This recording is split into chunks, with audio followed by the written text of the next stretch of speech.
All right, welcome everybody to the 2020 budget training, April 20th, 2020. It looks like we've got Dave Stram here, Clark Kent, Misty Inman or Counselor Inman, Philip Smith, Christine Corsi, and Jonathan Riddle. Welcome everyone. We'll try to get through this material quickly. It should take an hour or less. There will be a Q&A at the end, or if you have some pressing questions you'd like answered, just chime in. Love to hear from everybody. Can everybody see my screen for the presentation? Yes. All right, I'll start with the first slide.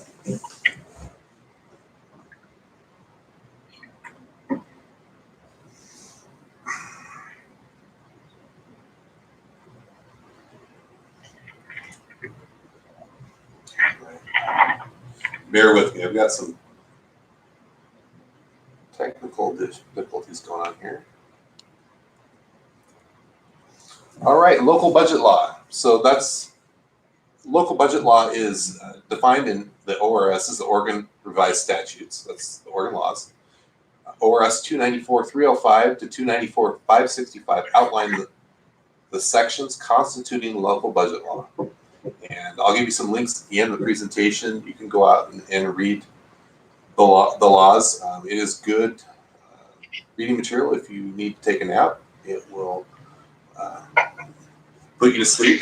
It's a lot of legalese, but I joke, but it is out there, and you're more than welcome to look into it. What I'll cover is really the highlights and try to give a layperson's understanding of how budget law works in Oregon. The budget law is here to establish standards and procedures. That's how we do the budget process. Outline the programs and the fiscal policies. So these are the things that we do as a government. These are how we do them according to our policies. It requires estimates of resources and expenditures, and we encourage citizen involvement. And this is our internal control over expenditures of public funds. And why do we follow budget law? Well, simply it's the law. There are some civil liabilities for any public official who expends public monies in excess of the amounts or for any different purpose other than authorized by the budget.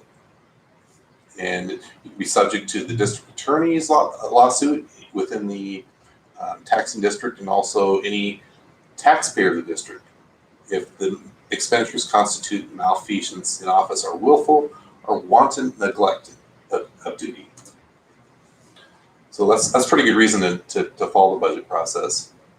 A budget is a financial plan. It's got estimates of revenues and expenditures, and we do it for a single fiscal period. Now you can do a biannual budget for a 2-year period, but my experience and my experience is a municipal auditor going 10 years prior to my experience of coming on with the city, is that can be really challenging because you can spend up all your budget in 1 year and you still have another year to go. Also, your estimates, the further out you go with financial planning, the more susceptible you are to those estimates changing on you. So we do a single year budget. Budgeting allows a local government to evaluate its needs in light of the revenue sources available. In other words, we don't spend it unless we have the means to do so. It's an internal control mechanism, like I explained. We send out budget actual internal statements to our department heads every month. They look at those and, they can say, well, this line item looks funny. It looks like there's more expenditures in here than I should have at this point. Then it comes back to finance. Finance will research it, and then sometimes we find out, okay, we've got something miscoded in the wrong line, and we do a journal adjustment, and that keeps us tidy all year long until we get to the financial audit, which is very helpful. On the flip side, on our end, we're watching those budget actuals in the finance department, and we're keeping tabs on projects that our department heads are working on, and trying to see, okay, are we on track? Are we going to spend it all this year? Are we rolling this over to the next budget year? So it's an internal control both ways. It's a policy document. City Council gives us direction on what programs or capital project they'd like to see done, and that should be reflected in the budget document. Finally, it's a public communication document. It expresses the city's goals to the citizens. And again, it's through the projects that you see in the budget. So the budget committee, that's you guys. It consists of the governing body, in this case the city council, and an equal number of appointed citizens who are qualified electors of the city. What that means is that you're residents of the city, you're registered to vote. Your primary roles are to hear the budget message. That'll be the first thing you'll get is the budget message. Then you'll have time to look through the budget document, and we'll follow up the first meeting with a meeting 2 weeks later. So you have a couple weeks to get through the budget document and look at it in whole. We can hear public comments at these meetings. Now this is tricky with the way we're going digital now and live streaming.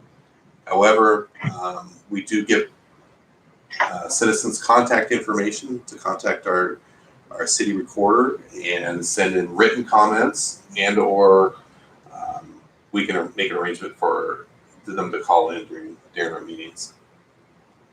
At these budget committee meetings, we're going to review and discuss the proposed budget and make any revisions to the budget as necessary as the committee talks out the different budget line items, and then approve the budget. The budget has to be approved before it can go to council for a resolution to adopt the budget. And then we will ultimately approve the tax rate for that budget. The budget cycle starts with appointing a budget officer. And then which in this case is myself. The budget officer prepares the budget and publishes the budget notice. We just sent our first published notice to the papers. So you'll see those in the Guard and the Chronicle this week. And we have to publish those 10 days before the meeting, publish it twice, 5 days apart, and no less than 5 days before the meeting.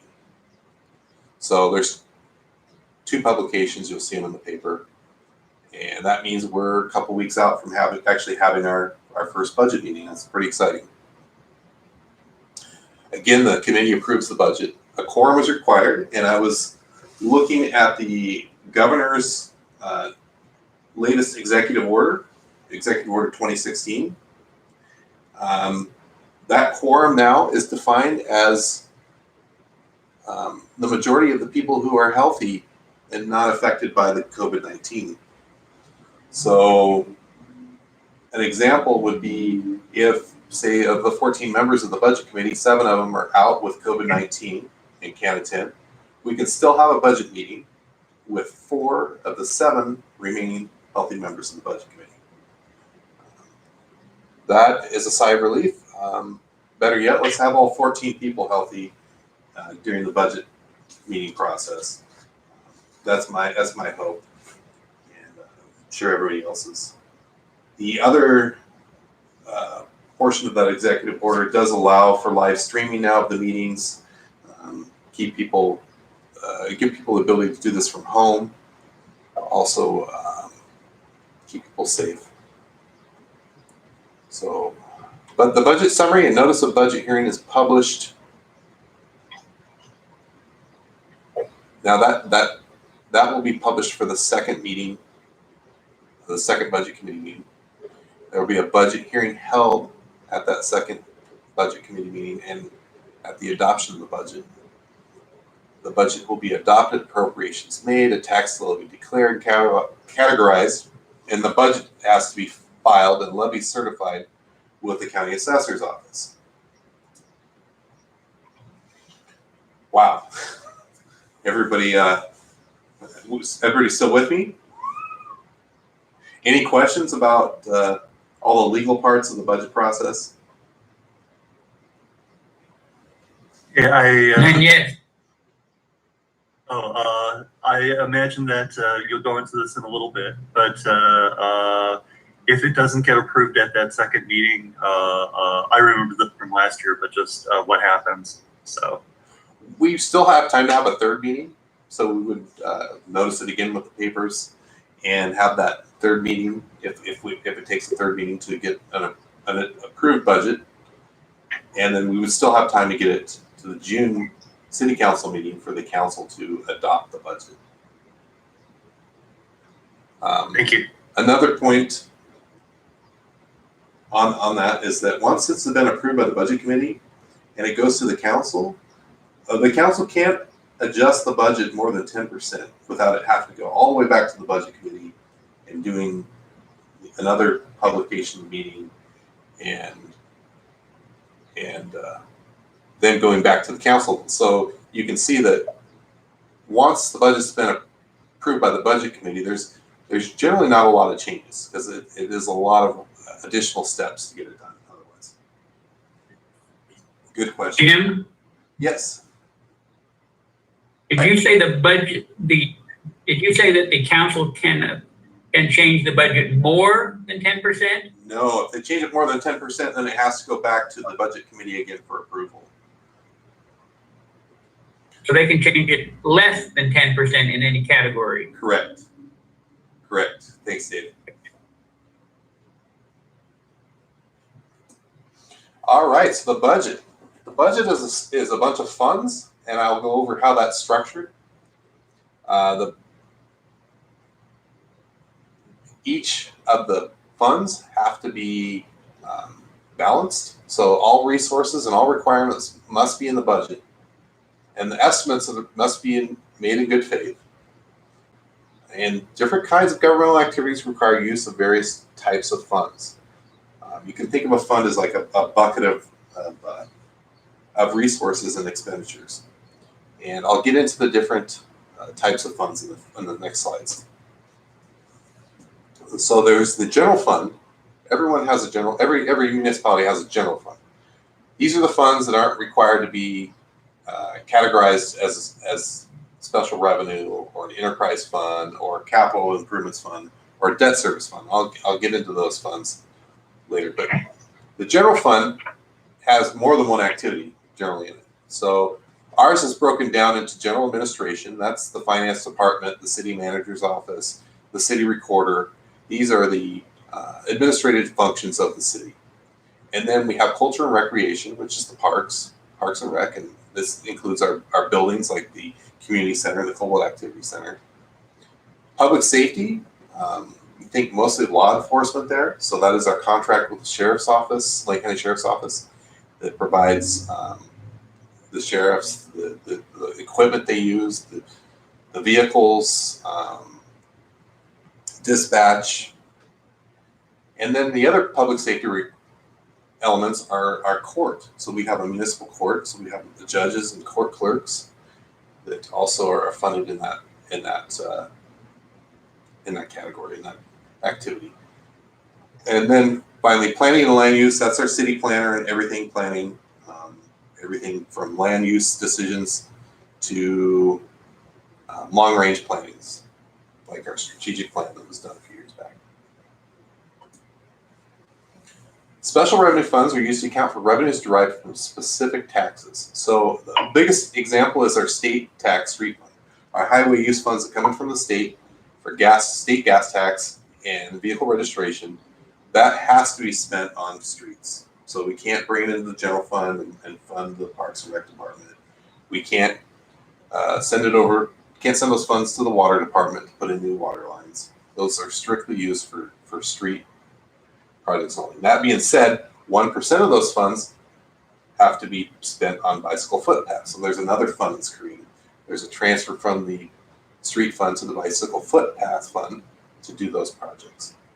And our building department, we receive receipts for building permits, and then we have to pay for inspectors to go out and look at those buildings as they're being completed. The enterprise funds, those act more of like a business. They have revenues that come in from users. Like a swimming pool would be a good example. We have a water fund, a sewer fund, and the airport fund. Those all three receive rents for user fees. And we have reserve funds.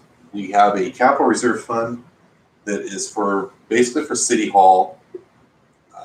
And then we have other capital reserve funds for water and sewer to keep those monies separate.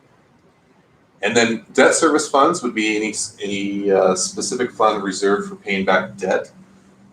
We have the local improvement district fund right now, and that's debt that was taken out to improve curb gutter sidewalk, and that is being repaid by the homeowners that receive the benefit of those, and those payments come in and are received in the local improvement district fund.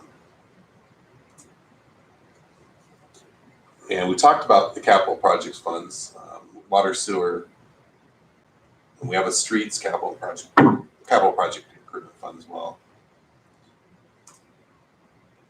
So the budget structure, if you have a copy of the budget from the current fiscal year, you'll see at the top of the department budgets, I'm looking at page 51 in our current budget. That would be page 71 in the actual PDF document. Because of the divider pages, there's some additional pages in there. But at the top, you'll see that you have the prior 2 years' actual amounts shown. So that'll give you kind of a trend of what we've done, and give you hopefully an idea of what year-over-year expenditures look like. Revenues and expenditures. Jim? Yes, Dave? Can you say again what page you were on? I have the final 2019-20 budget in front of me. Is that what you're looking at? Yeah, so on page 51 of the budget, I'm looking at the bicycle footpath fund. That's a pretty simple one, easy to grasp. Okay, that's what I have. And you'll see prior 2 years actual numbers. Those are the audited financial numbers that come in after the audit. Then you've got the current year budget. And at this time, it was the 18-19 budget. You'll see in the new one, it's going to have the 19-20 budget. And then we had some projected amounts.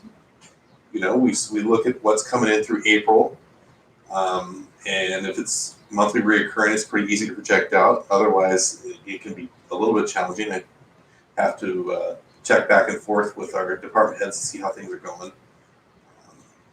on some of those line items. But the majority of them are monthly recurring, so it's pretty easy to project out. And then you'll have the proposed budget. That's the only column you'll see at the first and second budget meetings. Once that budget's approved, then of course we'll fill in the approved column and take it to the city council to adopt.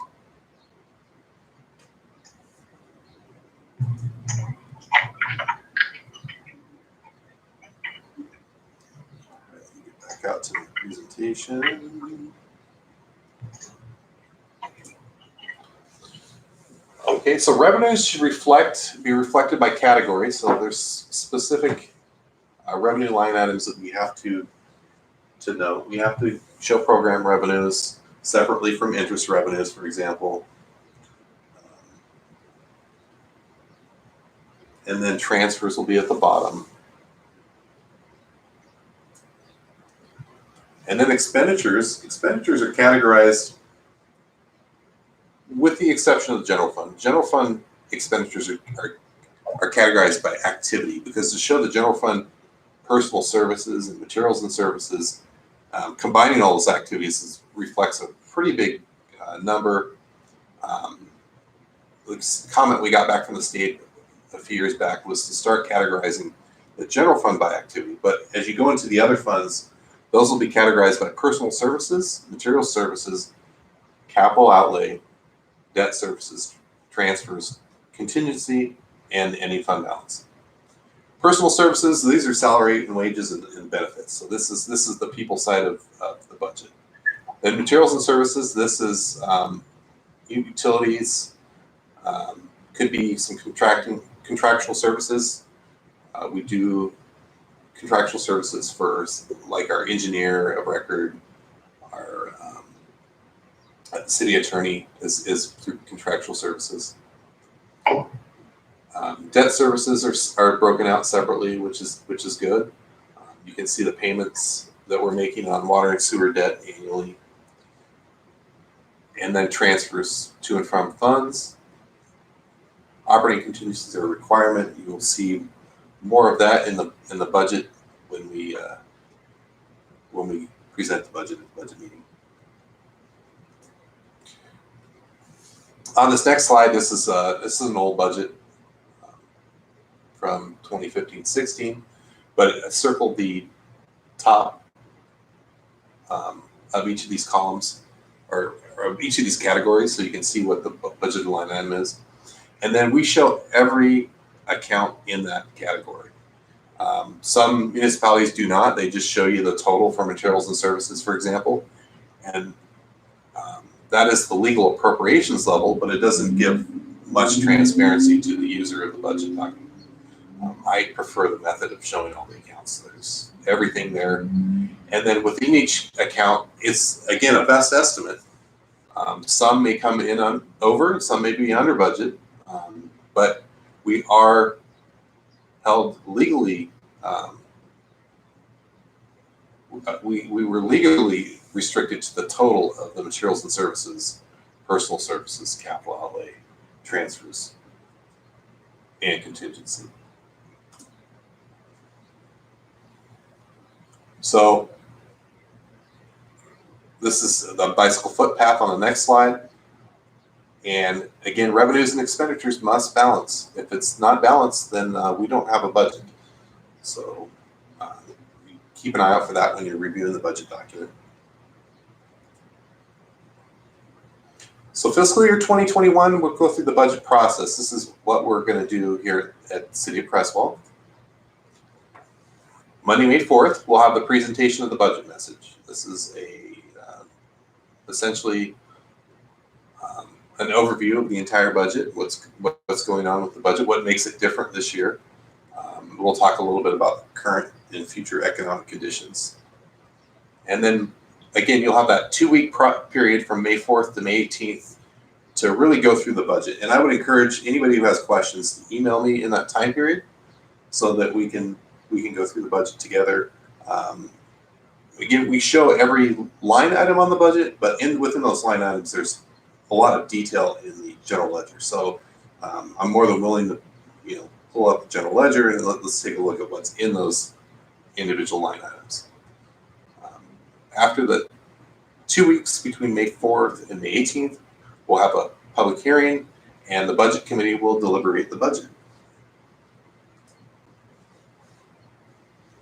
On Monday, June 8th, that's when the city council will meet and they'll take the approved budget and have a public hearing and then adopt the budget. And again, they can make changes up to 10% of the approved budget within the city council meeting. Generally speaking, the city council is on the budget committee. I think everything's pretty much hashed out at those budget committee meetings, but they do have the ability to make some changes.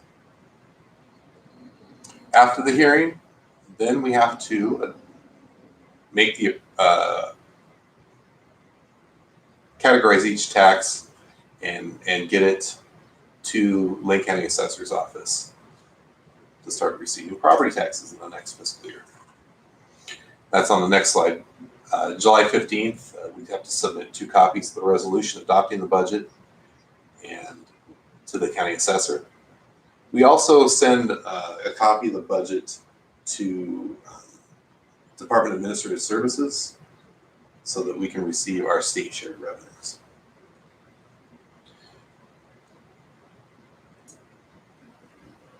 All right, any questions about the budget process? That went quick. It seemed like I talked pretty fast. Jim? Yes, Dave? So I guess I have partly a question, partly clarification. And it has some reference to do with last year's budget process. So the budget that is presented to us at the first meeting is a proposed budget. Is that correct? Correct. And then as part of our responsibility during those 2 weeks to ask questions, we don't have any contact with other members of the budget committee, but we ask questions of staff, get information, and then at the follow-up meeting, we can come back at that point, if we so choose, and make recommendations to change the budget. Is that correct? Correct. Correct. And then you'll deliberate. And that's a good comment, Dave. Yes, please don't make contact outside of the budget meeting. The point of the public meeting is to do it in front of the public. And so we want to have everybody bring their questions to the public meeting. Now, that doesn't mean you can't come to staff and do some research. I mean, definitely come to us and ask me any questions you have before going into that meeting. But you don't want to talk amongst other budget committee members, because then we get into public meeting laws and then we can have some consequences there. So good point, Dave.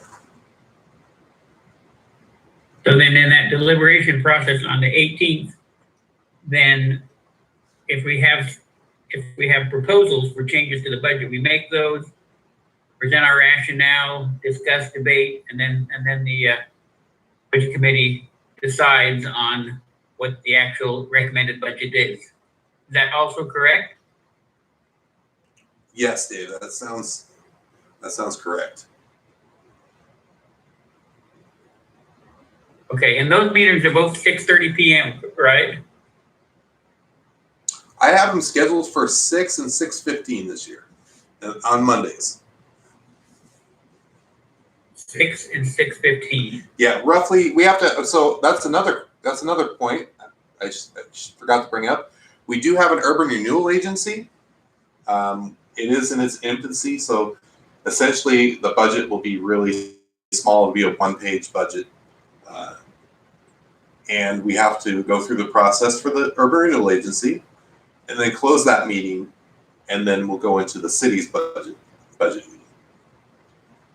So I'm estimating it takes about 15 minutes to get through the urban renewal agency, if that, and then we'll jump right into the City of Creswell budget committee. And we are not on the urban renewal committee, correct? Yes, you are. You're actually. So it's one of those legalities. It's the same. It's the same. It's the same governing board, but they are two legally separate entities. So the urban renewal agency is a completely separate legal entity. So we have to have a separate meeting. I thought the urban renewal agency was composed of the city council. It is. You're saying it also includes the full budget committee? Yes. Yes. So it'll still have a budget committee just like the city does. And the full budget committee comprises the urban renewal agency? Yes. Yes, it's the same process as the city. Okay. So we'll get a copy of that as well, the urban renewal agency budget. Yes. Yes, and it is on the city website. Okay. It's a really simple document. I'm sure in the future, when we have major capital improvement projects going off, being paid by those incremental tax funds, then we'll have a more robust meeting. Simply at this point, we're just receiving tax revenues. We're going to have a couple more years of receiving those tax revenues before we'll be able to go out and finance a big capital project.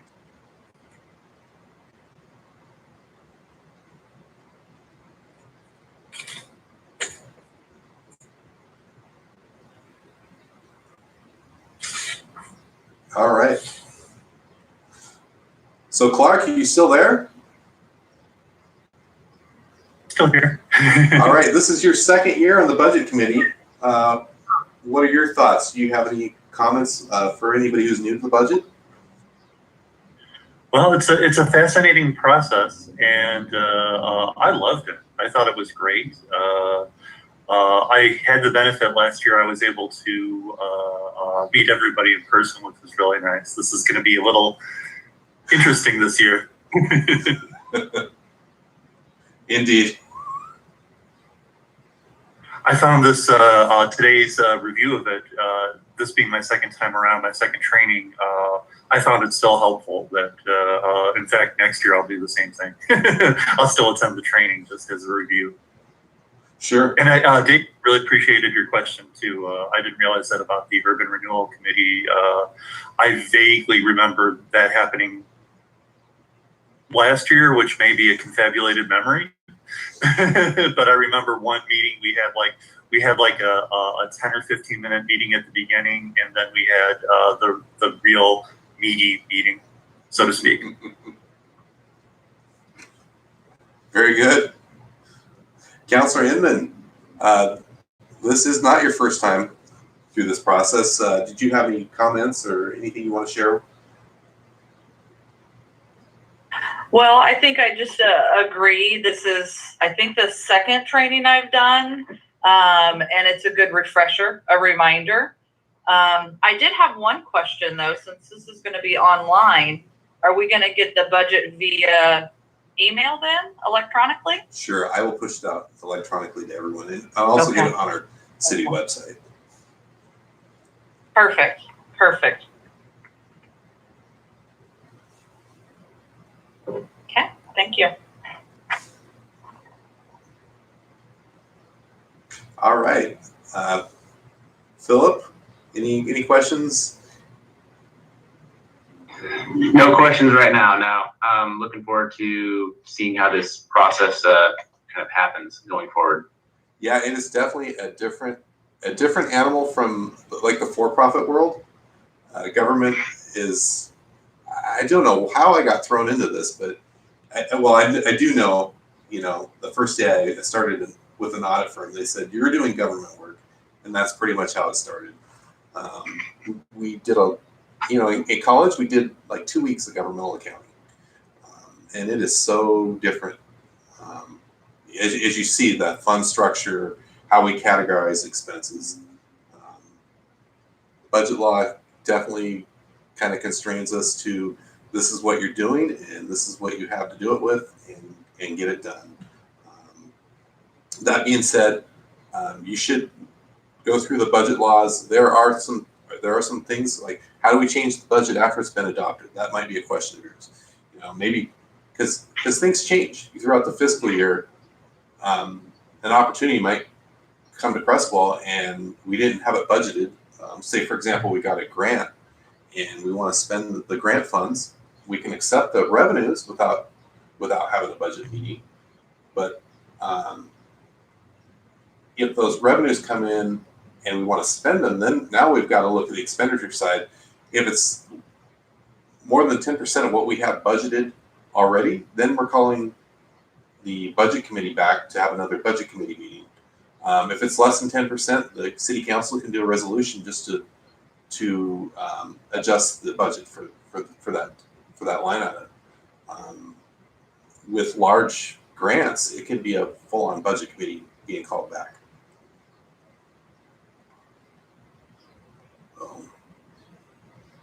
Yeah, it's definitely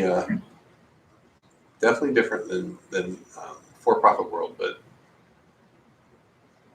but I've enjoyed it. And hopefully you enjoy it too. I hope so.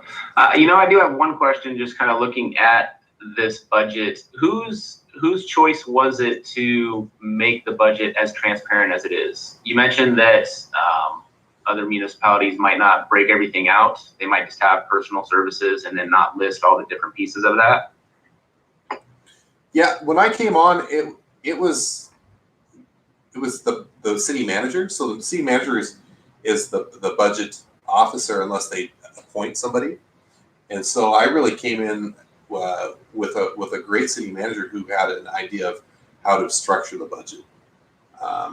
And then we also had a consultant on board at that time who has later become a city manager in the state of Oregon. So it was very fortunate to have that format in place before I came on here. Okay. I really appreciate that a lot. I'm a big believer in transparency, and I feel this is like leading by example. Yeah, thank you. I mean, I can see for the like really large cities how it could be difficult to put everything on the pages, but we're a decent sized city and yet small enough to be able to do this without too much difficulty. Yeah, good question. Christine, did you have any questions? I know this is your first year on the budget committee.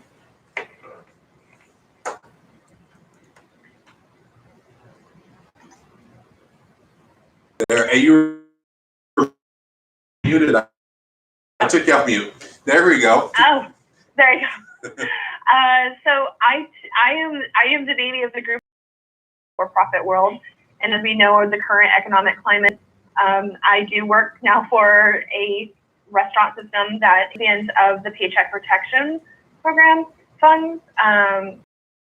Really been a great introduction over the last 2 weeks for this budget committee. So, and I appreciate the questions about the grant funding and the unplanned grant funding, because I see a parallel to the payroll, as we've been calling it, the PPP funds. Very good. Yes, that's a good example. Jonathan, do you have any questions? No, your first year on the budget committee. No, I think I'm good to hear your grasp on all the governance and stuff that you know, so we can follow the guidance.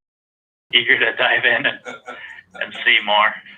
Sure. Yeah, the governance underneath and different layer of governance than I see on my side. But I mean, Yeah. the fundamentals of ins and outs don't change. It's just accounts and holdbacks, and this can be used here and there. And thank you for guidance and your prior knowledge. Thank you. Yes, I think you're right. There are some parallels with for-profit. Even in the for-profit budget, the budget pretty much dictates the direction of the company. That's basically what the budget does as well. It directs us as staff what direction, what programs, what services that are going to be done. Great comment. Well, unless anybody else has a James, question. will we receive? Go ahead. I'm sorry. Yes, Christine here. Will we receive your slides?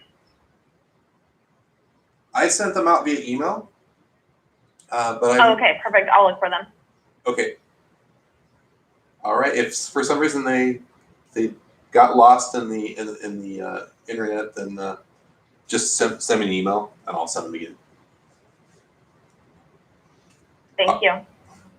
You're welcome.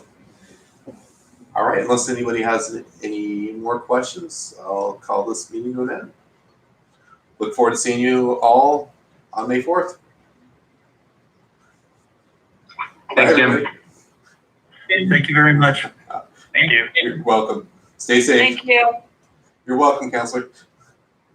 Thank you. Next.